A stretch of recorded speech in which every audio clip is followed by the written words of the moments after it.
Todo comenzó el 19 de marzo de 1974 en la ciudad de Visalia, California, aunque se sospecha que pudo haber comenzado incluso en mayo de 1973. En esa noche de marzo, un hombre entró a una casa y robó $50 de una alcancía. Este fue el primero de más de 120 robos confirmados que serían perpetrados por el saqueador de Visalia, aunque hay informes adicionales no confirmados que podrían elevar ese número potencialmente por encima de 150. Estos robos tuvieron lugar durante un periodo de 20 meses, siendo capaz de robar consistentemente una casa diferente en la misma ciudad cada 5 días, durante más de 1 año y medio sin ser atrapado. Es bastante impresionante, amigos. Sin embargo, estos incidentes no estaban distribuidos de manera tan uniforme. Era común que el desvalijador de Visalia entrara a varias casas en la misma noche.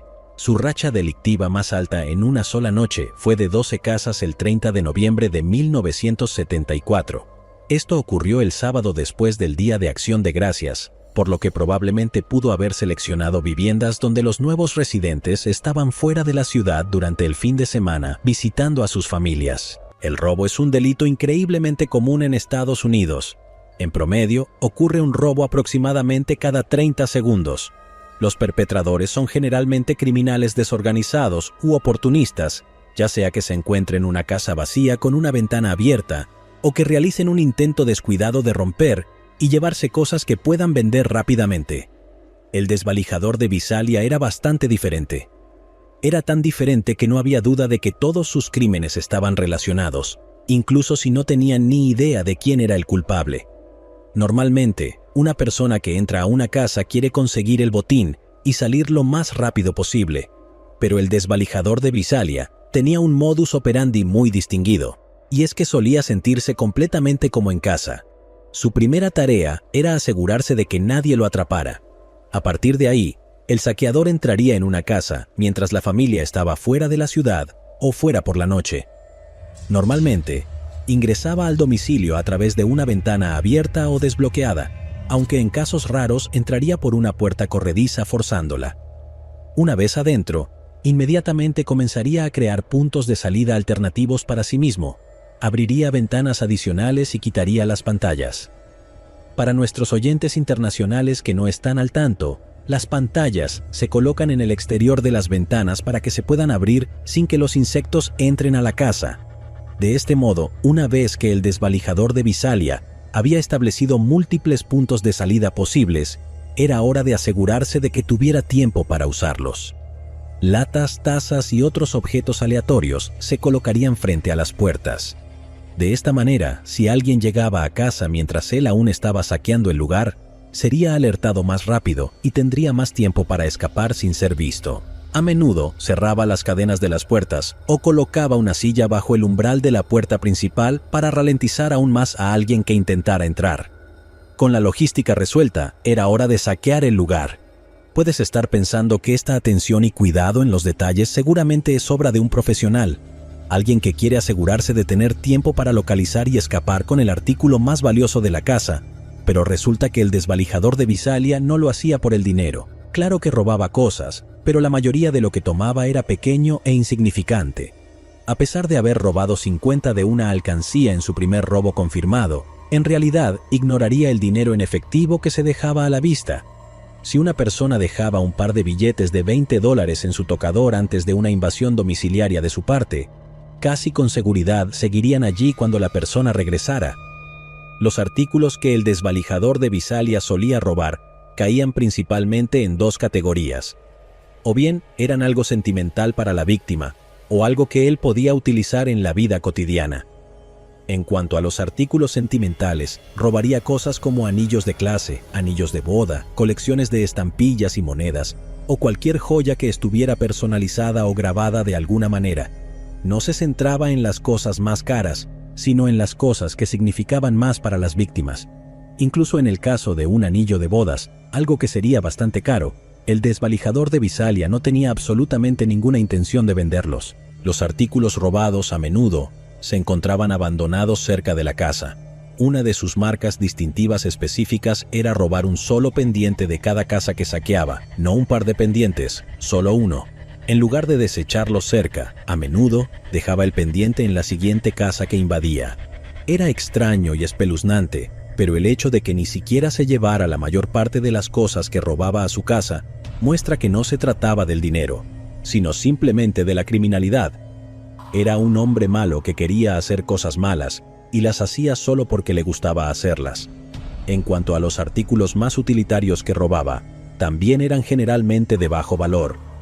Podía robar una lata de sopa o un paquete sellado de 3 camisas blancas. Comúnmente, tomaba estampillas Blue Chip, un rival de las estampillas S&H Green. Por cierto, para quien no sepa qué son las estampillas S&H Green, eran unas estampillas distribuidas por la empresa Sperry & Hutchinson como recompensa por antigüedad y lealtad a sus clientes. Para aquellos oyentes demasiado jóvenes que no han oído hablar de estas estampillas, piensen en algo así como robar puntos Amazon de tu tarjeta de crédito. Los otros objetos que podrían haber sido útiles para el desvalijador de Visalia y que solía robar eran armas, pistolas, munición, cuchillos, un martillo e incluso en un caso, una porra. Todos ellos robados de las casas que saqueaba, aunque estos eran delitos no violentos que ocurrían en casas vacías. Esta tendencia preocupaba a la policía, ya que mostraba su interés por la violencia y podría estar preparándose para algo más. Pero si apenas estaba robando, ¿qué estaba haciendo el desvalijador de Visalia todo ese tiempo mientras estaba en estas casas? Bueno, en primera instancia, lo llamaban el desvalijador de Visalia y no el ladrón de Visalia, ya que una gran parte de la definición de desvalijar implica hacer un desorden y causar daños. Registraba todos los cajones, especialmente en los dormitorios, y retiraba y organizaba de alguna manera todas las prendas íntimas femeninas que encontraba. Solía colocar todas las prendas amontonadas sobre una almohada, mientras alineaba los sujetadores de alguna manera.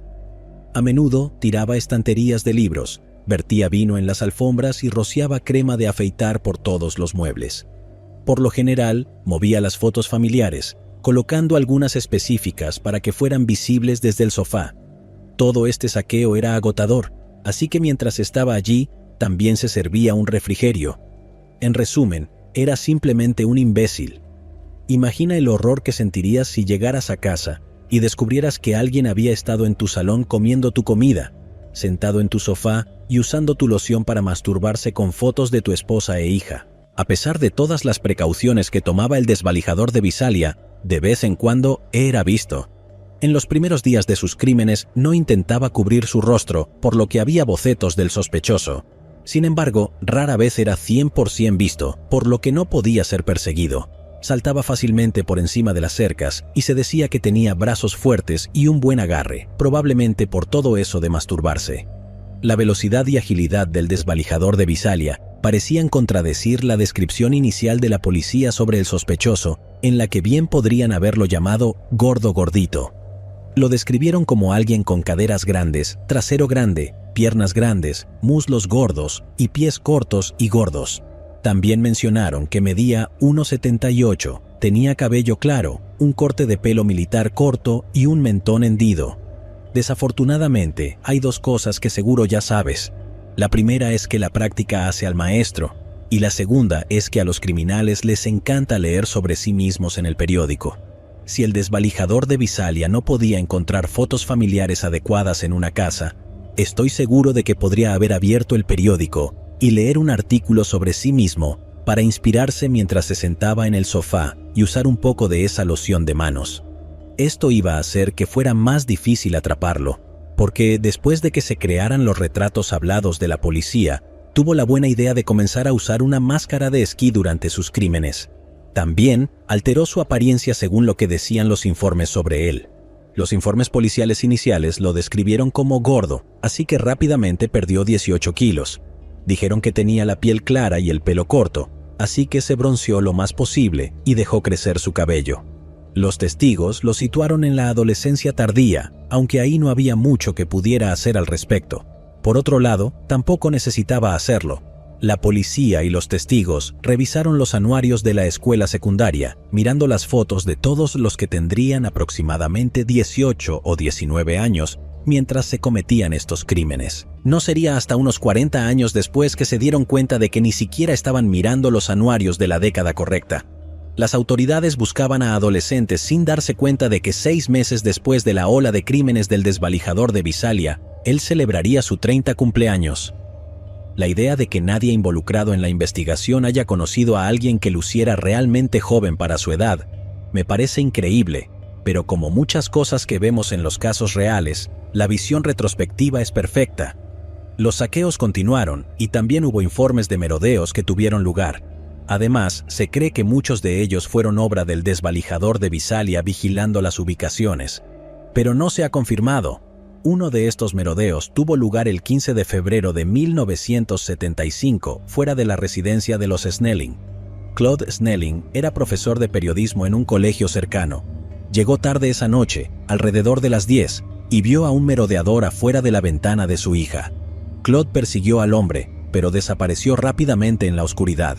La única descripción que pudo dar fue que era un hombre blanco, aproximadamente de 1,78 a 1,83 metros de altura, con el pelo largo hasta el cuello y una camisa de manga larga a cuadros oscuros. La policía encontró huellas de zapatos afuera de la ventana de la niña, que coincidían con las encontradas en las casas que habían sido robadas por el desvalijador de Visalia. Con las autoridades, buscando ahora a un hombre con cabello de longitud media, era hora de que el desvalijador de Visalia volviera a su corte de pelo corto.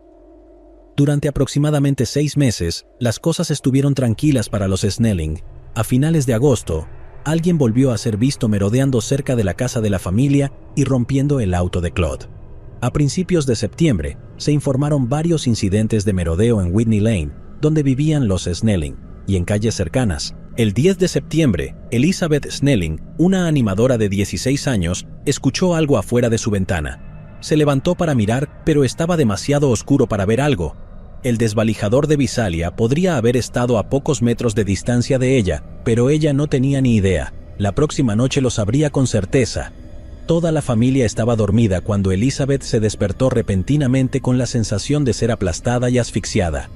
Alguien estaba acostado sobre ella, cubriendo su boca y nariz con su mano. Es una forma extraña e incómoda de despertar, pero aún no estaba preocupada, porque su hermano había hecho esto antes como una broma. No fue hasta que Elizabeth vio los ojos enojados a solo unos centímetros de su cara cuando se dio cuenta de que aquel tipo no era su hermano. Comenzó a luchar para mover su mano y poder respirar, pero él era demasiado fuerte. La lucha hizo que su cama se rompiera y el hombre le gruñó: «No grites o te apuñalo». No vio ningún cuchillo, pero tenía todas las razones para creerle. Retiró su mano para que pudiera respirar y le dijo: «¿Vienes conmigo?». Fue en ese momento que metió la mano izquierda en su bolsillo y sacó una pistola. El hombre salió de la cama y levantó a Elizabeth del brazo, llevándola fuera del dormitorio y hacia el comedor. La llevó fuera del dormitorio y hacia el comedor. Ella estaba llorando y preguntándole por qué estaba haciendo eso y a dónde la estaba llevando. Desde el comedor, ella notó que la puerta trasera estaba abierta. El hombre debió haber entrado por esa puerta y la dejó abierta para que sus manos estuvieran libres para llevar a cabo su secuestro. Todavía sostenía la pistola con su mano izquierda y arrastraba a Elizabeth con su mano derecha.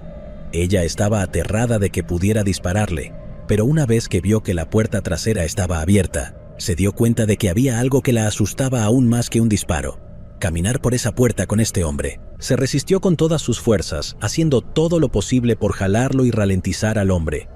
Años de práctica en la soledad habían hecho que su agarre fuera demasiado fuerte para que ella escapara. En lugar de eso, clavó los talones en el suelo con todas sus fuerzas. Elizabeth sabía que, si seguía cavando, el sonido que hacía al arrastrarse por el suelo sería lo suficientemente fuerte como para despertar a su familia, y tenía razón. Cuando el desvalijador de Visalia la arrastró hacia la puerta trasera, le advirtió que no gritara o le dispararía. Luego, la sacó afuera, donde vio que la puerta trasera también había sido dejada abierta. La arrastró unos 3 metros más o menos antes de que fueran interrumpidos por la voz de Claude. «Oye, ¿qué está pasando? ¿Qué estás haciendo? ¿A dónde vas con mi hija?». Claude y Elizabeth brevemente cruzaron miradas antes de que ella cayera al suelo. Ella nunca dejó de resistirse, así que cuando el desvalijador de Visalia la soltó, ella se lanzó al suelo. Aunque no sufrió daño físico, el arquero se quedó allí esperando a que Claude saliera de la casa y se acercara a él. Claude continuó preguntando qué estaba tratando de hacerle a su hija. él levantó su pistola, pero esto no detuvo a Claude de acercarse cada vez más al intruso con rabia en sus ojos. Afortunadamente, el rápido pensamiento de Elizabeth había salvado su vida. Me encantaría poder decirte que Claude se transformó en Hulk y arrancó la cabeza del desvalijador de Visalia de un solo golpe con sus propias manos desnudas, pero en su lugar, el saqueador apretó el gatillo, alcanzando a Claude en el hombro y haciéndolo girar. Volvió a apretar el gatillo y el herido Claude retrocedió hacia la casa, donde colapsó y su esposa llamó a una ambulancia. El desvalijador de Visalia luego miró hacia abajo y apuntó con la pistola al rostro de Elizabeth. Ella apartó la cabeza de él sollozando, pero al girar la cabeza, pudo ver cómo él bajaba la pistola por el rabillo del ojo. La pateó en la cara varias veces antes de alejarse corriendo, y ella corrió de vuelta hacia adentro. La policía llegó en cuestión de minutos, seguida casi inmediatamente por una ambulancia, pero Claude fue declarado muerto a su llegada al hospital. Por fin estaba el arma del homicidio. El arma era un revólver Miroku, calibre 38.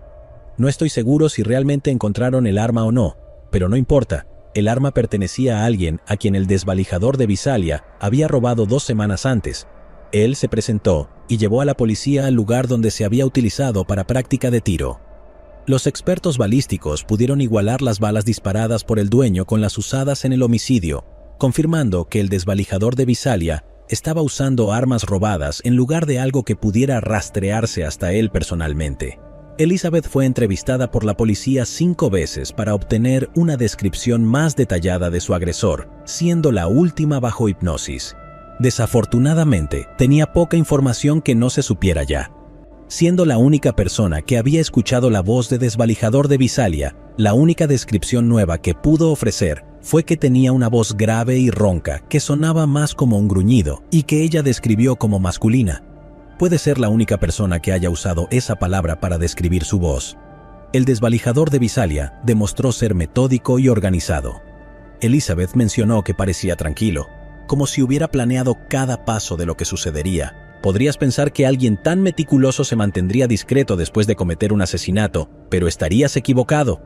En cambio, el desvalijador de Visalia decidió que era hora de intensificar las cosas. Ni siquiera se mudó a un nuevo área. Los allanamientos continuaron y los informes de acecho aumentaron. Las posibles víctimas comenzaron a recibir llamadas amenazadoras burlándose de ellas. Fue poco más de un mes después de este asesinato que el desvalijador de Visalia llevaría a cabo su racha de 12 casas en una noche. Después del asesinato, la policía comenzó a vigilar las áreas donde se sabía que el demente acechaba, espiaba y saqueaba. Desafortunadamente, esto no resultó en su captura ni en que disminuyera su actividad. Luego, todo llegó a un punto crítico el 24 de julio de 1975. Cuando una mujer de 19 años llegó a casa e interrumpió al desvalijador de Visalia. Él llevaba puesta su máscara de esquí, por lo que ella no pudo identificarlo, la apartó y escapó por la puerta. Él ya había saqueado el apartamento y solo fue interrumpido justo cuando estaba a punto de escapar, por lo que esto debería haber sido el final para la joven mujer. Desafortunadamente, el desvalijador de Visalia era de una clase especial de sádico. Unos meses después, ella creía que alguien había estado espiando por las ventanas de su dormitorio y baño. Contactó a la policía y le dijeron que los notificara tan pronto como encontrara huellas de zapatos fuera de las ventanas. El 9 de diciembre, aparecieron huellas de zapatos y la mujer contactó a la policía. A la noche siguiente, los oficiales se ubicaron en el lugar para vigilarlo. Uno se escondió dentro del garaje de la mujer, mientras que otro se ocultó en el garaje de al lado, otra casa que había sido saqueada por desvalijador de Visalia. Los oficiales tomaron sus posiciones a las 6 de la tarde y esperaron alrededor de 2 horas y media antes de que una figura sombría emergiera. Apareció dentro del garaje de la casa de la joven, pero no vio al oficial McGowan escondido adentro. Después de que el desvalijador de Visalia saliera del garaje, McGowan lo siguió en silencio hacia la puerta trasera con la que el saqueador estaba luchando para abrir. Sin ser visto todavía, McGowan encendió su linterna y la apuntó directamente a la cabeza del intruso. El desvalijador de Visalia seguía gritando, «¡Dios mío!», con una voz aguda y femenina. Giró para enfrentarse al oficial, pero aún no llevaba su máscara de esquí.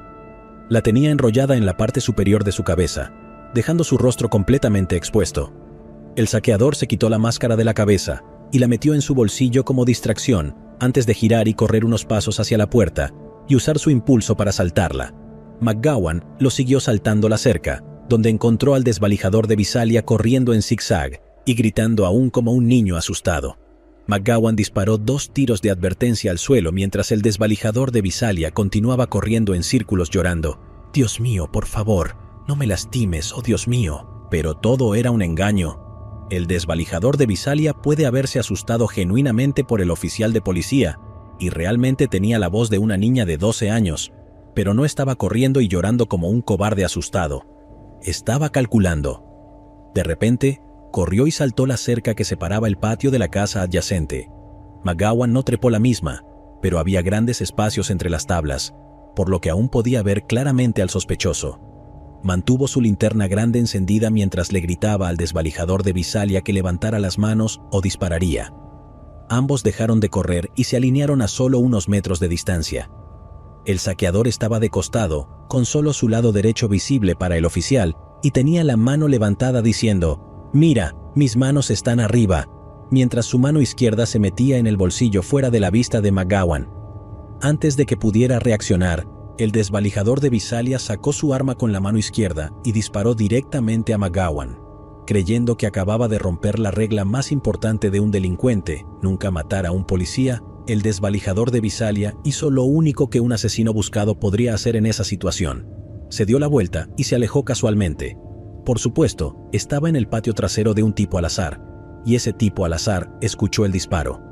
El dueño de la casa salió corriendo detrás del saqueador, quien se detuvo brevemente al ver al hombre persiguiéndolo, y luego tomó la decisión sensata de huir realmente. Cómo no, volvió a escapar con éxito. Mientras McGowan apuntaba la linterna hacia la cara del desvalijador de Visalia, hubiera sido difícil que no entrecerrara los ojos y apuntara correctamente, especialmente mientras intentaba disparar rápidamente. De forma extraña, la bala fue directamente al lente de la linterna, de modo que los mecanismos internos de la linterna lograron frenar la bala, deteniéndola por completo en las baterías en el extremo trasero. Aunque McGowan aparecería en la televisión usando un parche en el ojo poco después de este evento, en realidad estaba bien. Algunos escombros habían estado muy cerca de su ojo, pero no sufrió lesiones permanentes. Un oficial de policía había visto ahora el rostro del desvalijador de Visalia y pudo dar una descripción mucho más precisa de la existente anteriormente. Sin embargo, esa noche marcó el final de la racha delictiva de este saqueador. Había dejado caer su linterna y una bolsa de objetos que había robado de la casa esa noche y luego desapareció en la oscuridad. El desvalijador de Visalia se había ido y los ciudadanos de la comunidad estaban libres de su ola de crimen y terror. En solo 20 meses, el desvalijador de Visalia había acumulado un total de 120 robos, un intento de secuestro, un asesinato y un intento de asesinato. Los delitos se intensificaron durante ese periodo de tiempo y la escalada estaba lejos de terminar. Como dije antes, la práctica hace al maestro y Visalia fue solo su campo de entrenamiento. Con toda esta práctica, era hora de mudarse a algún lugar donde pudiera cometer los delitos que realmente quería cometer. Después de todo, tenía ambiciones mucho mayores que simplemente masturbarse en el sofá. Así pues, era hora de que el desvalijador de Visalia encontrara un nuevo terreno de juego, un nuevo crimen característico, un nuevo apodo. Aunque varias personas habían visto su rostro y había una conexión muy clara entre el desvalijador de Visalia y sus futuros delitos, pasarían décadas antes de que se hiciera esa conexión. Esto fue en una época en la que las agencias encargadas de hacer cumplir la ley, especialmente las locales, no se comunicaban entre sí. De todos modos, no habría sido posible encontrar nada en una base de datos estatal o federal, ya que no había dejado ni una sola huella digital en ninguna de las escenas del crimen.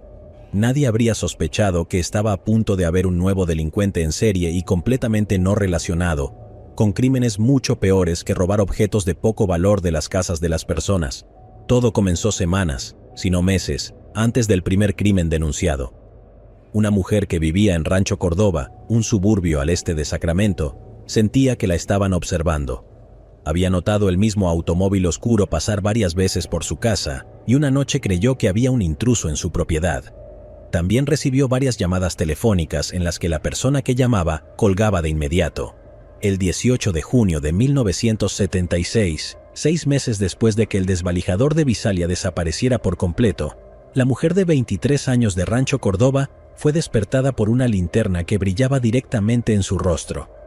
Vio a un hombre con una máscara de esquí empuñando un cuchillo y sin pantalones. «Si te mueves o haces algún ruido, clavaré este cuchillo en ti», susurró. Este hombre había traído una cuerda, pero decidió atar a la mujer con una faja de armario en su lugar. Durante esa noche, la violó repetidamente. Entre los ataques, podía escucharlo revolver su casa, continuando la tendencia que había comenzado en Visalia, saqueando la vivienda en busca de objetos de poco valor, haciéndose sentir como en casa y comiendo su comida. Cuando el hombre por fin se fue, la víctima se levantó y dejó caer su teléfono al suelo. Sus manos estaban tan apretadas que estaban entumecidas por la falta de circulación. Estaban atadas detrás de su espalda, pero logró marcar para comunicarse con el operador y pedir ayuda. Este fue el primer ataque del hombre que llegaría a ser conocido ahora como el violador del área este. Pasaría un mes antes de que el demente volviera a atacar. En todos los ataques, la víctima recibía un pequeño corte de la navaja del violador del área este, posiblemente sobre la ceja o en el brazo. A veces, también apuñalaba la cama junto a ellas. Al igual que el robo de armas del desvalijador de Visalia, esto sugería que podría estar preparándose para la violencia. Estos actos también sugerían que el violador del área este estaba avanzando hacia algo más.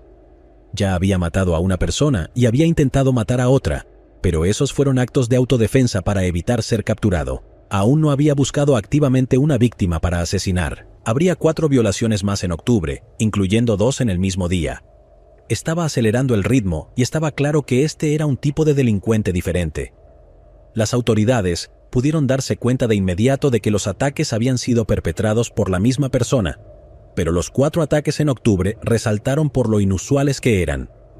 Al igual que los ladrones, los violadores en serie suelen ser criminales desorganizados. Si alguien comete una violación dirigida específicamente, es más probable que sea un criminal organizado y obsesionado con sus objetivos. Los violadores en serie normalmente actúan por impulso, tienden a ser impulsados por deseos incontrolables y atacan de manera imprudente. Literalmente, buscan una oportunidad percibida. Sin embargo, el violador del área este era diferente. Era cuidadoso y atacaba casi exclusivamente a mujeres que vivían solas. Los lugares eran minuciosamente vigilados de antemano y siempre eran casas de una sola planta cerca de un arroyo o sendero que proporcionara una forma fácil de escapar sin ser detectado. Pasaba días, semanas o incluso meses llamando a la víctima antes para conocer su horario y saber cuándo estaba en casa. Esas llamadas podían terminar con él colgando inmediatamente, respirando pesadamente por teléfono o haciendo comentarios amenazantes. Antes de entrar a robar y violar, el violador del área este también llevaba a cabo simulacros de allanamientos para prepararse. Desbloqueaba ventanas para tener puntos de entrada más fáciles, retiraba munición de cualquier arma de fuego, e incluso escondía objetos dentro de la casa que usaría en el asalto, para no tener que llevarlos consigo. A veces, se quedaba en la casa después de haber ingresado, pasando horas esperando en un armario hasta que su víctima volvía al hogar. También le gustaba robar cordones de zapatos que luego usaría para atar a sus víctimas. Parecía haberse dado cuenta durante su primer ataque que, si dejaba a la mujer atada con la cuerda que traía consigo, eso sería una evidencia. Al usar los cordones de los zapatos de la víctima, no sería rastreable. A diferencia de los violadores típicos, nunca se quitaba los guantes, ni siquiera durante el acto en sí o mientras se hacía un sándwich para comer después. La policía intentó mantener en secreto la existencia del violador en serie, pidiendo a los medios de comunicación que no informaran sobre los actos. Los ataques estaban ocurriendo en áreas pequeñas que ya estaban vigiladas, por lo que no querían que se supiera nada sobre su investigación. Sin embargo, los residentes organizaron una reunión en la escuela local sobre prevención del delito, una reunión que tuvo una asistencia sin precedentes de 500 personas. Las preguntas sobre las violaciones seguían surgiendo y la policía tuvo que compartir detalles con el público. Fue poco después de esto que recibió el nuevo apodo de violador del área este. A pesar de los mejores esfuerzos, la policía parecía impotente para detenerlo. La venta de armas se disparó mientras las personas intentaban cualquier cosa para protegerse, sin saber que él estaba entrando a robar en las casas para desarmar sus armas de antemano. Las violaciones continuaron, y el violador del área este seguía las noticias de cerca, tal como lo hacía cuando actuaba como el desvalijador de Visalia. Intentaría cambiar su apariencia física basándose en el informe de noticias. También les mentiría a sus víctimas para intentar despistarlas. Antes de violar a una mujer, podría ordenarle que no le contara a nadie sobre la camioneta estacionada afuera. El violador del área este no tenía una camioneta y todavía usaba bicicletas robadas como su medio de transporte preferido. También usaría cosas sobre la vida de la víctima para dar pistas falsas. Si veía un bote estacionado en el camino de entrada, podría decirle que la vio en el lago. Siempre que fuera posible, se referiría a la víctima por su nombre, para dar la falsa impresión de que se conocían. Sin embargo, había un límite para lo que el violador del área este podía disfrazar. Era una criatura de pura maldad, pero también era un hombre patético y roto. Las víctimas frecuentemente decían que lo escuchaban llorar o sollozar entre los ataques. Durante al menos un ataque, la víctima creyó escucharlo repetir varias veces: "Te odio, Bonnie", aunque la policía creía que pudo haber malinterpretado la palabra mamá como Bonnie. Suponiendo que él sufrió el trauma típico de la infancia asociado con delincuentes en serie, no eran solo estas extrañas distinciones de comportamiento. El violador del área este podía cortarse el cabello, broncearse e incluso ganar o perder peso según lo que se informara. Los testigos no podían ponerse de acuerdo en su altura, edad o peso, pero una cosa de la que no podía escapar físicamente era del hecho de que nunca se escribirían canciones sobre él. Lo que estoy tratando de decir es que todas sus víctimas coincidieron en que tenía un pene realmente pequeño. Se describía como tan pequeño que la policía comenzó a preguntar a los médicos sobre cualquier paciente que pudiera sufrir la afección médica de micropene, una afección que afecta solo al 0.015% de los hombres nacidos en Estados Unidos y que puede tratarse potencialmente si se identifica al nacer. Durante 1976, el violador del área este atacó a un total de 10 víctimas. Su quinta víctima describiría el incidente en entrevistas más tarde. Era temprano en la mañana, poco después de las 6 de la mañana. Su esposo había salido a trabajar y su hijo pequeño había entrado a la cama para acurrucarse con ella. Menos de 2 minutos después de que su esposo se fuera, escuchó correr por el pasillo y vio una luz de linterna. El hombre entró repentinamente en su habitación y dijo que estaba allí para robarles. Ella le dijo que tomara lo que quisiera sin intentar resistirse, mientras él les ataba los brazos y las piernas, luego los brazos y las piernas de su hijo. Los vendó a ambos y luego llevó al niño a otra habitación. Podría haber sido un monstruo, pero al menos no era ese tipo de monstruo, supongo. La mujer estaba aterrorizada, especialmente una vez que se llevaron a su hijo. Ella dijo que no sabía qué planeaba hacerles el intruso y temía por la vida de su hijo. No fue hasta que el violador del área este regresó y comenzó a quitar las ligaduras de sus tobillos, que ella se dio cuenta porque él había ido. Después de sus informados ataques contra la mujer, llevó al hijo y lo colocó en la cama junto a ella. Una vez que estuvo segura de que se había ido, llevó a su hijo a casa de su vecino y pidió ayuda. Tanto la mujer como su vecino habían sido víctimas de extraños robos en las semanas anteriores. En la casa del vecino, robaron objetos de poco valor y se llevaron 10 anillos que habían sido colocados en la casa de la víctima de violación. Tanto en el robo como en la violación, el violador del área este había entrado por la ventana del dormitorio del hijo. Ella dijo que habría tomado más precauciones si hubiera sabido que había un violador en serie. Pero esto fue durante los primeros meses cuando la policía mantenía en silencio a los medios de comunicación al respecto. Como mencioné, el violador del área este estaba obsesionado con seguir los informes de los medios de comunicación sobre sí mismo, tanto para alterar su apariencia física como por su propio ego. Originalmente estaba atacando casas de clase media, pero pasó a vecindarios de clase alta, aunque obviamente no era su objetivo. La policía cree que hizo el cambio porque no estaba recibiendo la atención mediática que sentía que merecía. Después de todo, el crimen solo es importante cuando le sucede a personas ricas. Se publicó un artículo en el periódico Sacramento Bee que daba consejos sobre cómo las mujeres podían protegerse del violador del área este.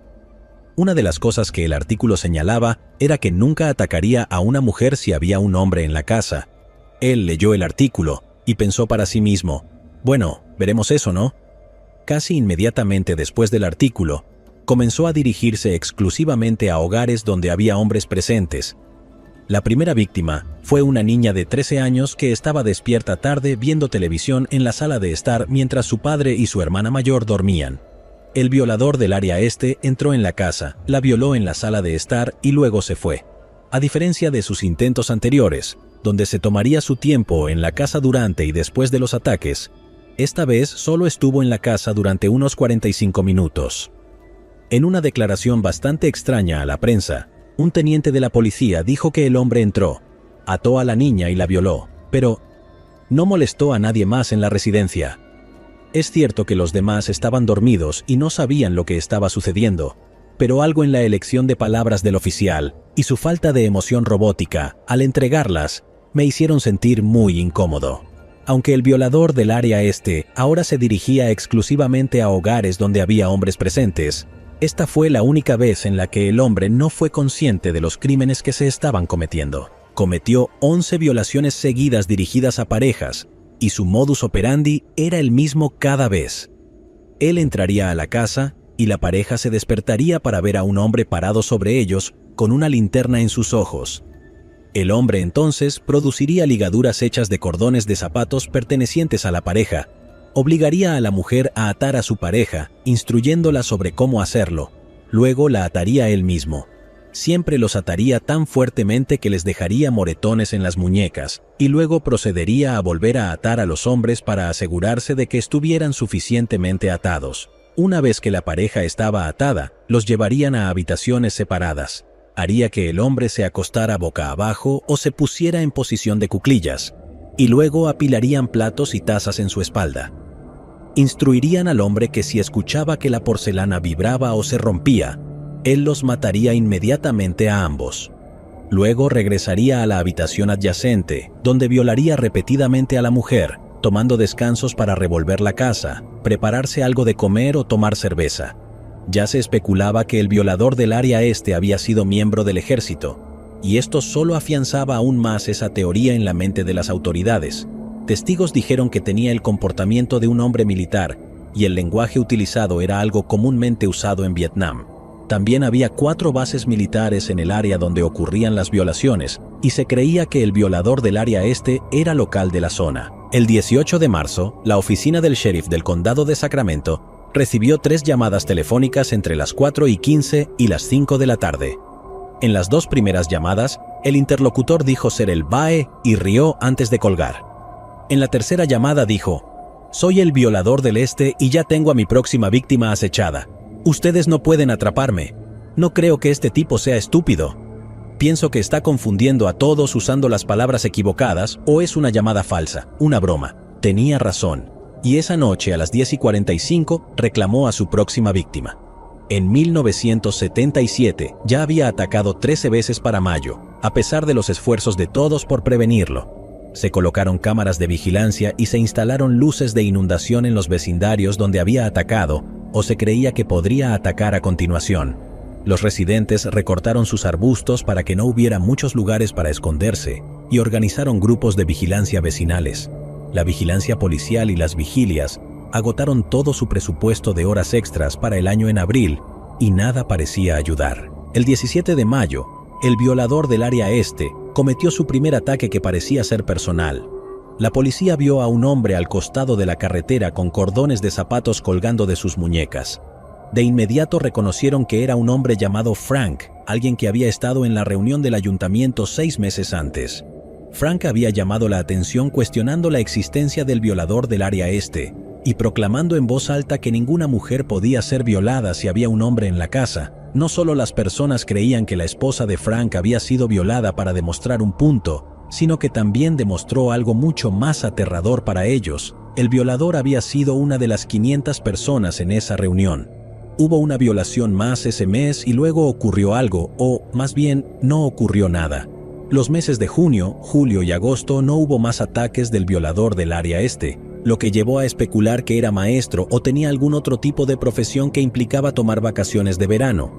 El siguiente año fue similar, aunque en lugar de julio y agosto, fue en julio, agosto y septiembre cuando hubo un largo periodo sin actividad. Los ataques se reanudaron en octubre como de costumbre. El 2 de diciembre, el violador del área este llamó nuevamente a la estación de policía. A diferencia de las llamadas en mayo, esta vez su llamada fue grabada. Les dijo: Nunca me atraparán. Al violador del área este, estúpidos policías. Voy a violar de nuevo esta noche. Tengan cuidado. Como con la llamada anterior, atacó nuevamente esa noche. Una semana después, el violador del área este llamó a una víctima anterior para decirle: «Feliz Navidad, soy yo otra vez». La siguiente noche, la policía de Sacramento recibió 2 llamadas telefónicas donde decía que atacaría nuevamente esa noche e incluso diciéndoles en qué calle atacaría. Las llamadas fueron grabadas y comparadas con la llamada telefónica del 2 de diciembre. Se determinó que las llamadas provenían de la misma persona, por lo que aumentaron las patrullas enfocándose en la calle que el atacante les había mencionado. Ahora probablemente pienses que la policía está cayendo exactamente en sus manos al aumentar la vigilancia en la calle que él mencionó, lo que le permitiría mover su ataque a alguna otra parte de la ciudad. Es ciertamente la suposición más lógica, pero no tiene en cuenta su enorme ego. Además, era como una prueba.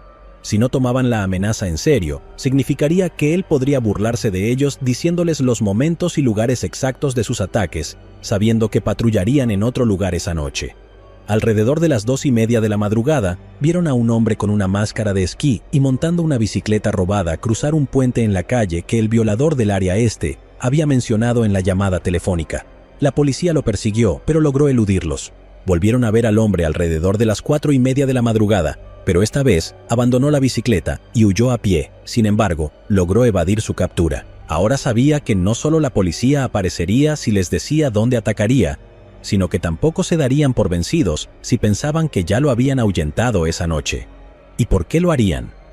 El violador del área este ya había demostrado que tenía niveles perturbadores de paciencia. No solo podía esconderse en una casa durante horas esperando a que su víctima llegara a casa, sino que también permanecía en la casa durante horas después, simplemente parado y esperando. Cuando terminaba de agredir a sus víctimas, les decía que no se movieran o las mataría.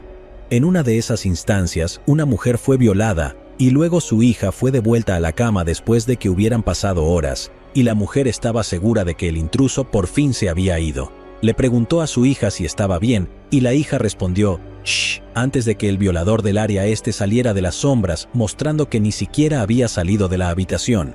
Este tipo de tortura era común en sus ataques, permitiendo que sus víctimas recuperaran una falsa sensación de seguridad antes de revelar que todavía acechaba en las sombras. Ese mismo mes, la oficina del alcalde, el Sacramento Bee y la estación de televisión local KBIA recibieron la misma carta que afirmaba ser del violador del área este. La carta era un poema titulado La cueva de la emoción, arrogante y egocéntrico, que no ofrecía ninguna pista más allá de dejar en claro dolorosamente lo narcisista que era el autor, ya que no aportaba nada relevante a la investigación. Voy a ignorar por completo el texto en lugar de permitirle creer que su estúpida poesía tenía algún valor. El violador se mantuvo en silencio durante aproximadamente un mes, pero el 2 de enero de 1978 comenzó a hacer llamadas a su primera víctima de violación del pasado mayo. Realizó 2 llamadas ese día, ambas grabadas. La primera parecía ser un caso normal de alguien que llamaba al número equivocado. Un hombre preguntó por alguien llamado Ray, que no vivía allí, y luego colgó. Más tarde esa noche, la mujer recibió otra llamada telefónica en la que el violador del área este dijo: «Es un poco difícil encontrar el cronograma exacto de las actualizaciones específicas en Sacramento que hicieron que el rastreo de llamadas fuera más rápido o más fácil, pero, en resumen, continuar haciendo llamadas en las que el violador del área este se identificaba a sí mismo estaba volviéndose demasiado arriesgado. Puede que haya sido un pedazo de mierda, pero era demasiado inteligente y cuidadoso como para dejarse atrapar por algo tan simple». Siguió llamando a posibles víctimas para burlarse de ellas y conocer sus horarios, pero dejó de llamar a la policía o a cualquiera que pensara que podía rastrearlo rápidamente. La siguiente violación ocurrió a fines de enero, pero luego hubo una pausa de 2 meses antes de su siguiente invasión a una vivienda. Esto se pensó originalmente que no estaba relacionado con el violador.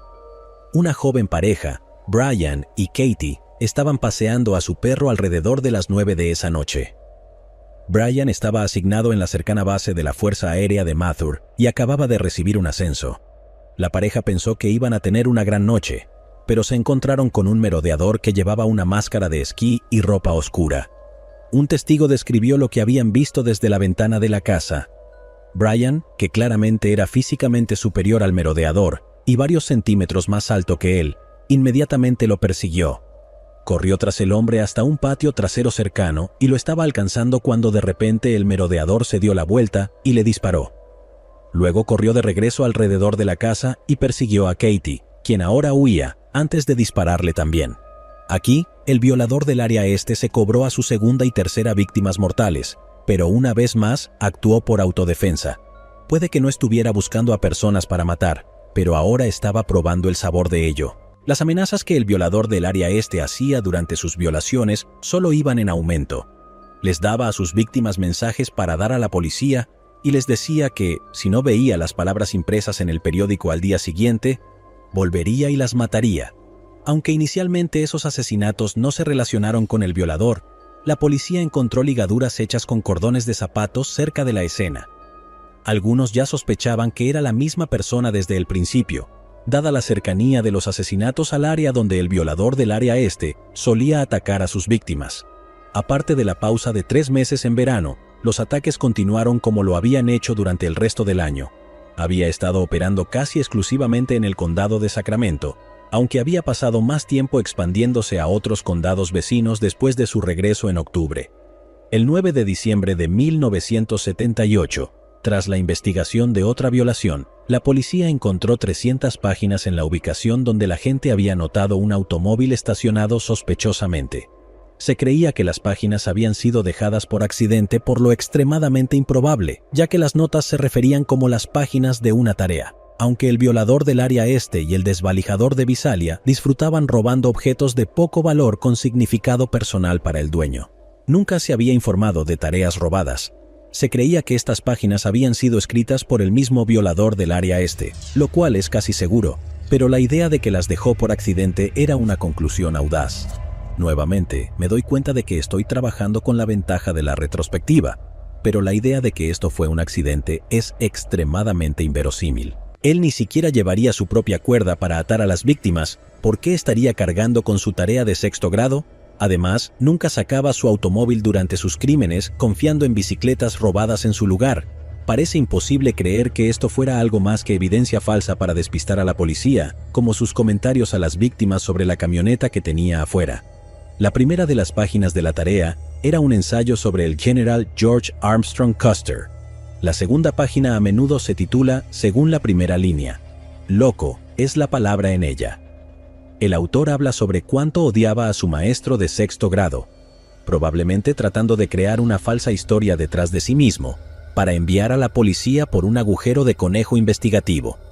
La página, escrita a mano en ambos lados, es un largo desahogo sobre cuánto lo decepcionó su maestro y cuánto se enojó por ser castigado escribiendo la misma oración 50, 100 o incluso 150 veces. Personalmente, creo que lo más notable de esto es lo claro que es una pista falsa. Alguien tan inteligente y meticuloso en sus crímenes, especialmente alguien con un sentido inflado de su valía, difícilmente sería el tipo de estudiante terrible que sería frecuentemente castigado y avergonzado por su maestro. La página también estaba llena de errores de ortografía y gramática, errores realmente juveniles, del tipo que ni siquiera un estudiante de sexto grado con inteligencia promedio o incluso por debajo del promedio cometería. Para que esto tenga algún peso como evidencia, se esperaría que creyéramos que el autor de esta furiosa diatriba era el mismo que solo un año antes enviaba su poesía por correo a la policía y los periódicos para presumir de su brillantez. Eso simplemente no encaja. Además, si el punto de inflexión en su vida del cual provenía todo este odio fue su experiencia con su maestro masculino, ¿por qué estaba violando mujeres en lugar de ejercer violencia sobre los hombres? A pesar de mi desestimación de esto, obviamente la policía tuvo que investigar. Afortunadamente, no parece que les haya llevado mucho tiempo. Parece que los maestros masculinos eran sorprendentemente raros en los años 50 y 60, así que no habría muchos estudiantes en Sacramento que tuvieran un maestro masculino de sexto grado. La tercera página encontrada se refiere como el mapa de castigo. En un lado del papel está escrita la palabra castigo en una escritura apenas legible. En el otro lado hay un mapa dibujado a mano de un vecindario. Estaba claro que el artista tenía una comprensión de la disposición arquitectónica y el diseño de paisajes, lo que llevó a más suposiciones incorrectas sobre la posible carrera del violador del área este. Esto puede haber sido una consecuencia no deseada, ya que es probable que el dibujo tuviera la intención de simplemente hacer perder tiempo a los detectives. El vecindario que había dibujado no existía. El violador del área este nuevamente tomó un descanso de 3 meses y no reanudó sus crímenes hasta marzo de 1979. Cometió una violación en marzo, otra en abril y 3 más en junio. Pero el 5 de julio de 1979, las cosas serían diferentes. En Visalia, cometió más de 120 robos y un asesinato antes de su encuentro cercano con la policía. En Sacramento, había cometido 47 violaciones y 2 asesinatos sin nada que se pudiera considerar un encuentro cercano. Sin embargo, estaba jugando con sus víctimas y con la policía por igual, y sentía que era invencible. En términos militares, estaba sufriendo lo que se conoce como enfermedad de la victoria, una condición que a menudo puede ser fatal. Por supuesto, en este caso, no será fatal. El 5 de julio, el violador del área este intentó algo que no había hecho antes. Parte de su modus operandi era atacar casas de un solo piso, pero esta vez iba a atacar a una pareja en su habitación de arriba. Quizás quería un nuevo desafío, o tal vez quería romper nuevamente con su patrón establecido para despistar a las autoridades.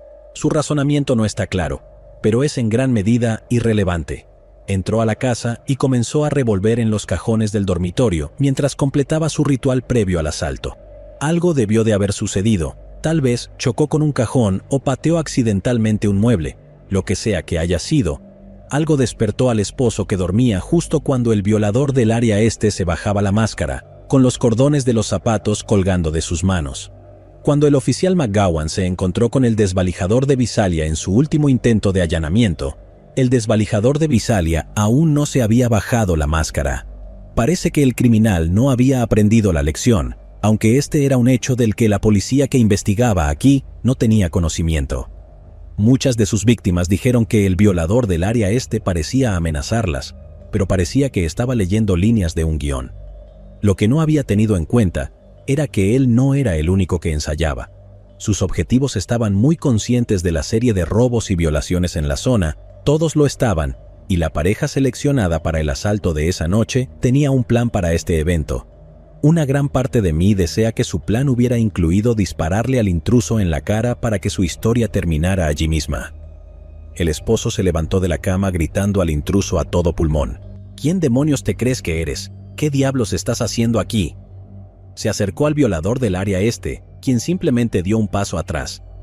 Mencioné que el violador del área este no actuaba por impulso como un violador típico, por lo que pudo mantener la calma e intentar evaluar la situación, pero el esposo lo había acorralado literalmente en una esquina, lo que le dio tiempo a la ahora muy despierta esposa para escapar de la habitación y huir de la casa gritando pidiendo ayuda. Por un momento, los dos hombres se midieron el uno al otro. El esposo describiría al intruso como de 1.78 metros y 72 kilogramos y él era de 1.88 metros y 100 kilogramos, lleno de la oleada de adrenalina que uno podría tener al proteger a su familia de un violador y asesino conocido. Pero aquí también había un asesino conocido, y aunque el esposo no vio un arma, eso no significaba que él no tuviera una. Ambos hombres sopesaron sus opciones. En realidad, no sabemos si él estaba armado o no. Se sabe que en algunas de las violaciones que cometió en ese vecindario, no llevaba un arma consigo. Incluso si tuviera un arma, tendría que considerar si usarla o no. Ya había una mujer gritando afuera, así que seguramente los vecinos escucharían un disparo. Además, se encontraba en medio de un complejo de condominios, sin sus habituales chirridos o caminos ocultos para hacer un escape rápido y secreto. Y, por supuesto, tener un arma no importa si no puedes usarla y si no la tienes ya en tus manos.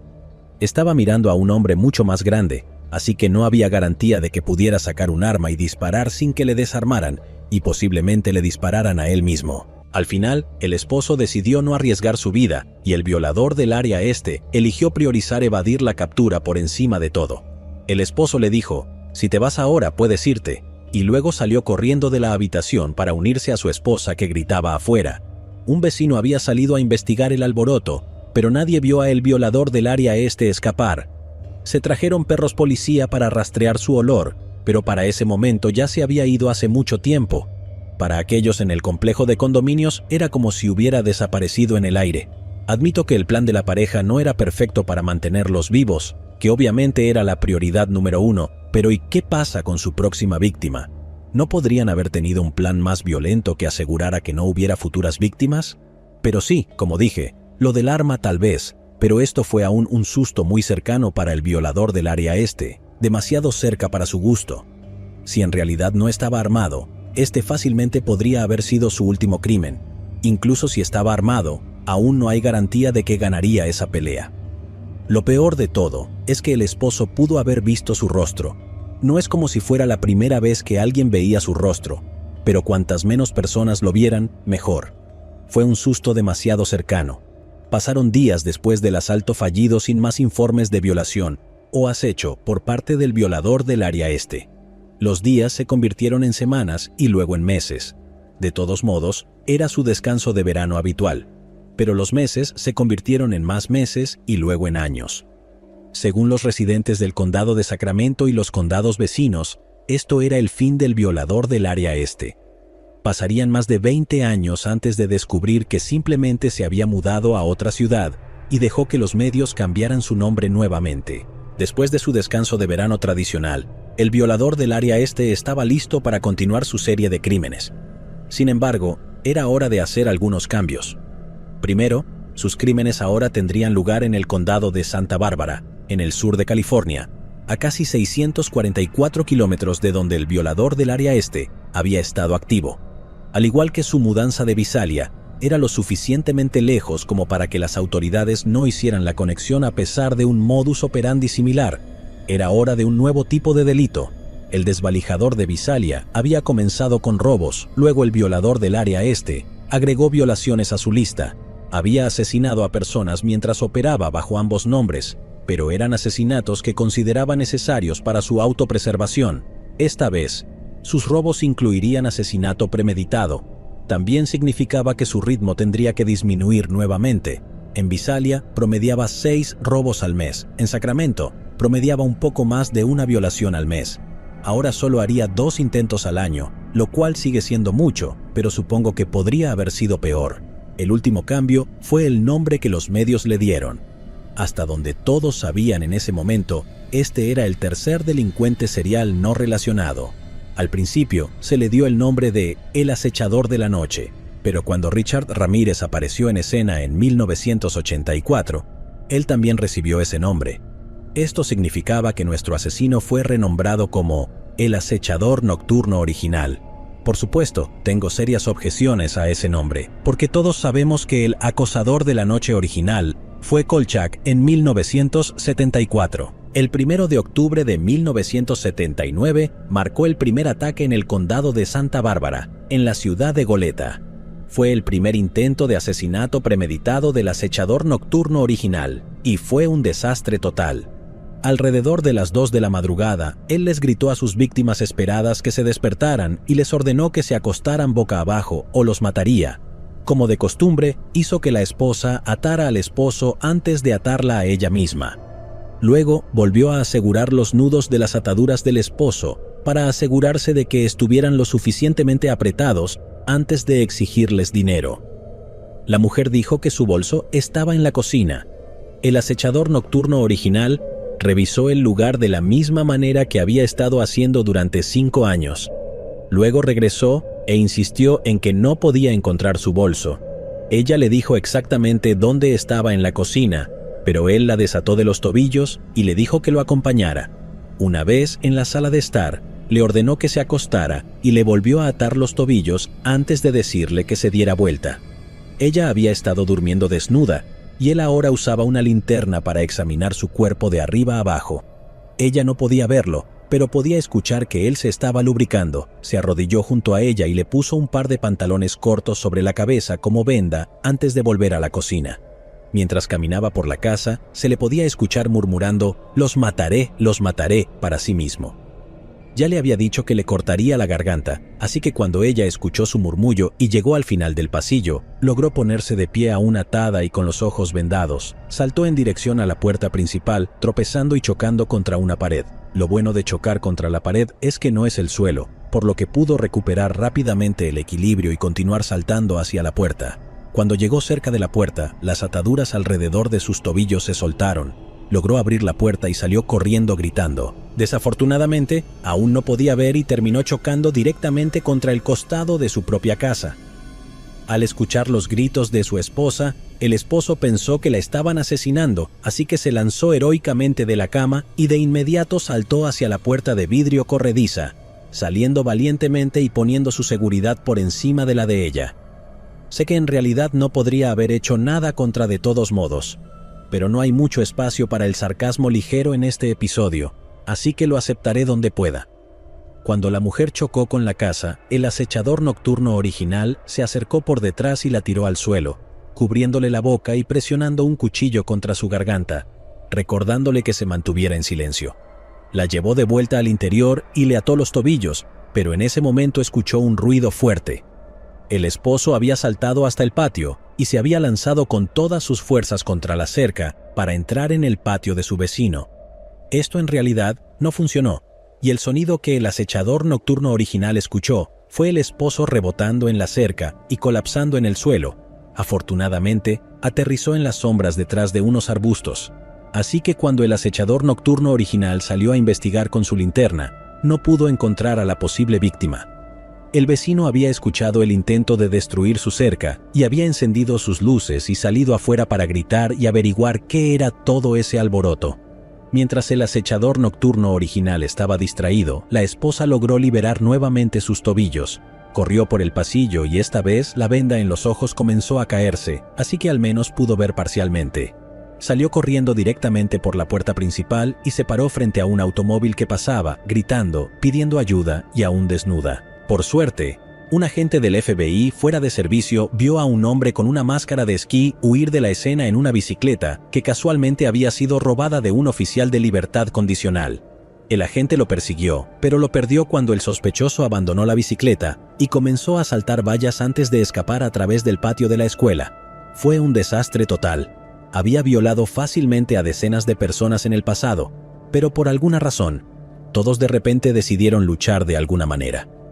Tal vez su última salida fue una casualidad, o tal vez el esposo se despertó demasiado temprano y lo tomó por sorpresa antes de que pudiera ponerse en posición. Pero esta vez fue diferente para el acechador nocturno original. Tal vez su sed de sangre era demasiado evidente. Las mujeres solteras o las parejas seguirían sus instrucciones si creían que eso significaría que ambos sobrevivirían. Pero ese ya no era su plan. Ya no había un «si no me obedeces, te mato».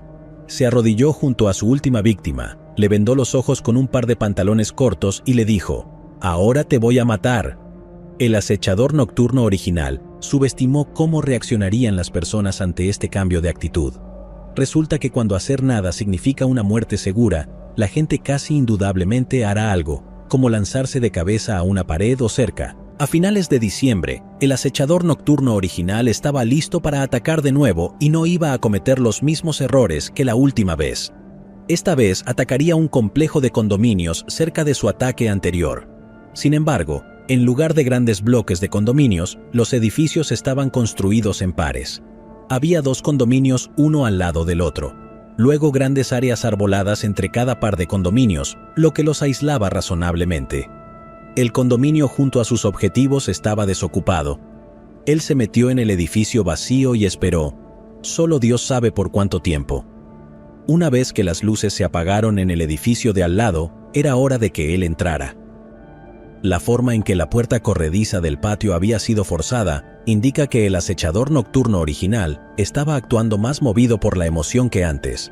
No había nada limpio ni meticuloso en su forma de entrar. Parecía frenético, casi desesperado. Esto podría haber sido frustración, ya que no pudo forzar varias ventanas del condominio, pero lo más probable es que no fuera el mismo acto cuidadosamente planeado con el que había mantenido tanta compostura en el pasado.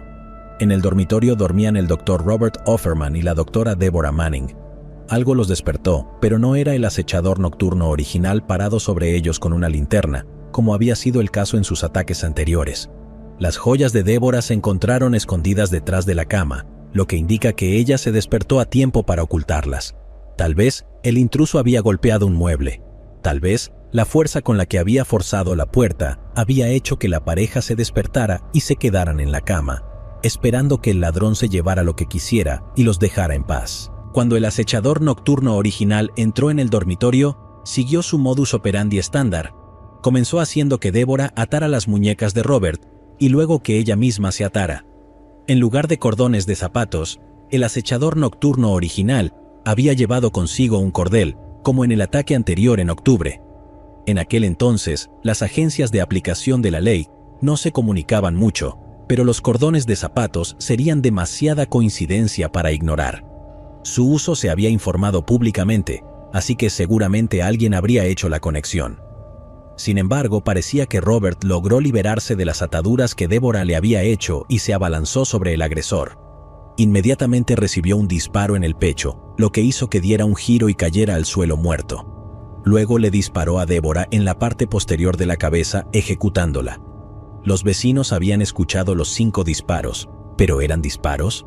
Eran las 3 de la madrugada, el día antes de Año Nuevo. Tal vez solo era algún niño estúpido lanzando fuegos artificiales.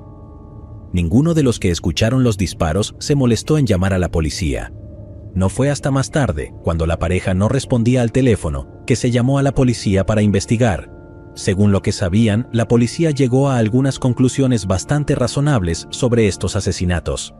Determinaron que el crimen estaba relacionado con el ataque anterior del acechador nocturno original, basándose en el uso del cordel y en huellas de zapatos similares encontradas afuera. Sin embargo, creían que el primer ataque fue un robo fallido, no un asesinato fallido.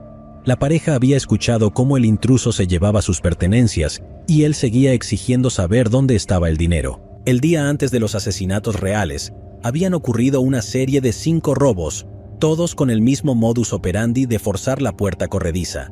Según el sheriff, Robert y Deborah eran las víctimas de un robo que salió mal. Considerando que el sheriff no conocía los cientos de delitos anteriores del acechador nocturno original, no puedo culparlo por llegar a esta conclusión. Además, no se trató simplemente de un robo aleatorio que salió mal. Estaban buscando a un delincuente reincidente capaz de cometer asesinato. Eso no es algo que la policía tome a la ligera. El siguiente ataque ocurrió el 13 de marzo de 1980 en Ventura, a casi 64 kilómetros de distancia. Las víctimas fueron Lyman y Charlene Smith, quienes fueron encontrados 3 o 4 días después de su muerte por el hijo de Lyman.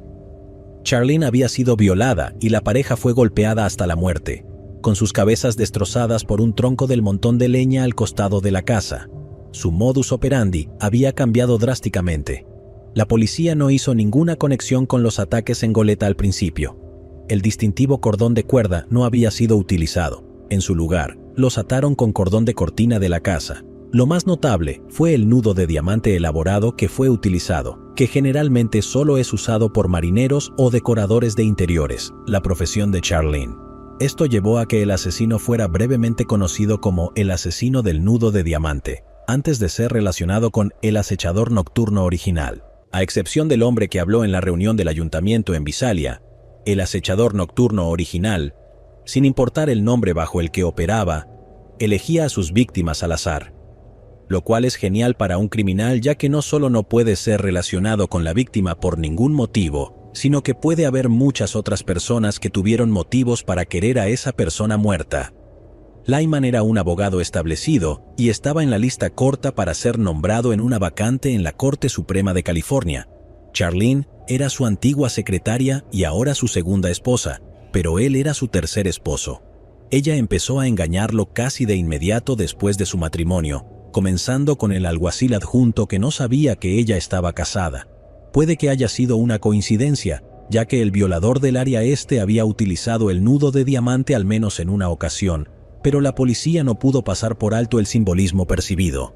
Un nudo raro y complejo utilizado en decoración de interiores, atado con un cordón de cortina y utilizado en una decoradora de interiores. ¿Cómo no se tomaría como algo personal? Cuando los vecinos escucharon las noticias de los asesinatos antes de que se revelaran los detalles de la terrible golpiza, en su mayoría asumieron que Lyman y Charlene se habían matado entre ellos. 5 meses después, el acechador nocturno original volvió a atacar. Esta vez fue en una comunidad cerrada en el condado de Orange. Keith y Patrice Harrington solo llevaban casados 3 meses. La casa en la que se hospedaban pertenecía a su amigo Roger, y vivían en la habitación de invitados durante unos meses hasta que Keith terminara la universidad en diciembre. Fue Roger quien los encontró 2 días después de que los mataran. Al igual que en los asesinatos anteriores del acechador nocturno original, Patrice fue violada y ambos fueron golpeados hasta la muerte. En ambos casos, al hombre se le propinó un solo golpe mortal en la cabeza, mientras que a la mujer se le golpeó en exceso. Sin embargo, el modus operandi había cambiado. El acechador nocturno original ya no atacaba casas al azar. Había evidencia de que la pareja había sido atada, pero no se encontraron ni el arma homicida ni las ligaduras. El asesino había matado a la pareja, cortado sus ataduras y luego ordenadamente había hecho la cama con ellos dentro para que alguien los encontrara. No podemos estar seguros, ya que no hay testigos vivos, pero es probable que haya vuelto a su guión anterior, utilizando un lenguaje mucho más suave que el explícito «ahora voy a matarte». Los 2 dobles asesinatos en 1980 no mostraron signos de lucha, por lo que es probable que las víctimas creyeran que sobrevivirían si obedecían a su atacante. En cuanto al cambio abrupto en el modus operandi, ya sabemos que el acechador nocturno original seguía cuidadosamente las noticias sobre sí mismo. Se rumoreaba que un detective de Sacramento sospechaba de una conexión entre él y el ataque original en Goleta, por lo que tuvo que distanciarse de su comportamiento anterior tanto como fuera posible para evitar sospechas. Sin embargo, había una parte de su modus operandi que no había cambiado.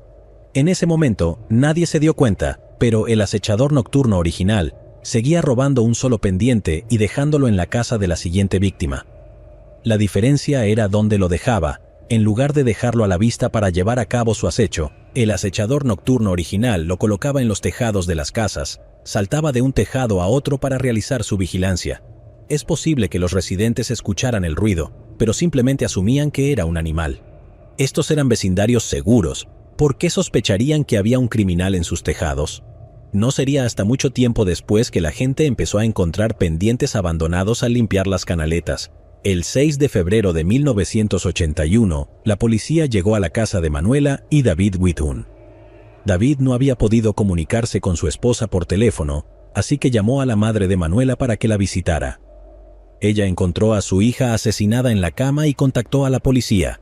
Cuando la policía llegó, se dieron cuenta de inmediato de que el televisor de la sala estaba en el patio trasero, apoyado contra la cerca. Junto con el hecho de que faltaban otros objetos pequeños, pudieron concluir fácilmente que se trataba de un asesinato deliberado muy mal escenificado, que parecía un robo que salió mal.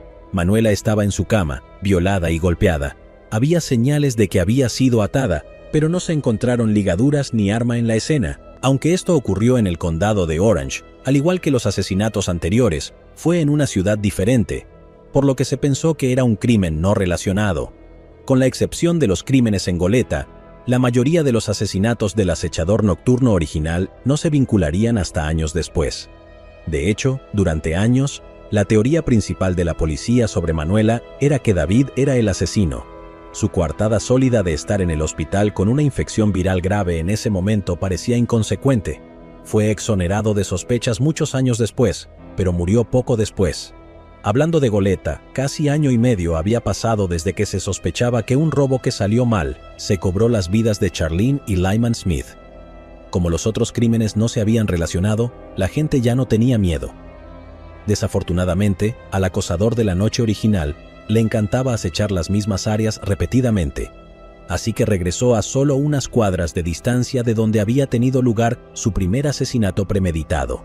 Era la casa de Cherry Domingo, o al menos de un pariente fallecido recientemente, y Cherry estaba cuidando la casa, pero no había nada en la casa que valiera la pena robar, y con Gregory Sánchez alojándose allí con ella, no sentía que hubiera nada de qué preocuparse. Estaba equivocada. El acechador nocturno original entró a la casa a través de una pequeña ventana de la habitación que estaba sin cerrar con llave. Parte del cambio en su modus operandi era no forzar la entrada, por lo que se basaba en cualquier punto de ingreso no seguro que pudiera encontrar. Se cree que Gregory vio al intruso y creyó que era la misma persona que había cometido el asesinato anterior, así que se abalanzó hacia adelante e intentó derribarlo. En cambio, recibió un disparo en la mejilla. El disparo no fue mortal, pero lo dejó en el suelo, donde fue golpeado repetidamente hasta la muerte con una herramienta de jardín. Luego, Cherry fue atada, violada y golpeada. Goleta debe ser un lugar bastante interesante porque, una vez más, los vecinos escucharon el disparo. Pero nuevamente, nadie llamó a la policía para informarlo. El acechador nocturno original se volvió a llevar el arma del asesinato consigo y quitó las ataduras, pero por error dejó caer un trozo de cuerda en su salida. Los cuerpos fueron descubiertos alrededor del mediodía del día siguiente, cuando el agente de bienes raíces pasó a prepararse para una jornada de puertas abiertas en la residencia. Tal vez el acechador nocturno original vio el informe en el periódico sobre su error al dejar caer la cuerda y decidió que necesitaba mantener un perfil bajo.